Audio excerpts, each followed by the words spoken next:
দর্শক, নারায়ে তাকবীর, আল্লাহু আকবার স্লোগান দিয়ে কিন্তু ইসলামী ছাত্র শিবিরের যে বিশাল সাইকেল র্যালি, সেই সাইকেল র্যালি নিয়ে গণভবন অভিমুখে কিন্তু রওনা হয়েছে। এই সাইকেল র্যালিতে অংশগ্রহণকারী শিক্ষার্থীরা ঢাকা বিশ্ববিদ্যালয়ের টিএসসি চত্বর থেকে কিন্তু এই সাইকেল র্যালি শুরু হয় সকাল 6টার কিছু পরে। এই মুহূর্তে এই সাইকেল র্যালি কিন্তু বাংলা মোটর এলাকা অতিক্রম করছে।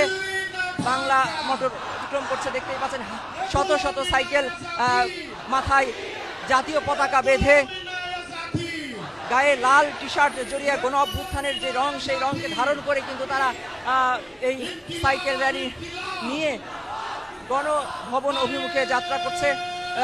এই গণভবনে আজকের এই দিনে, অর্থাৎ আজ থেকে 1 বছর আগে 2024 সালের 5ই অগাস্ট কিন্তু এই দিনেই ছাত্র জনতা গণভবন অভিমুখে যাত্রা শুরু করে। সেই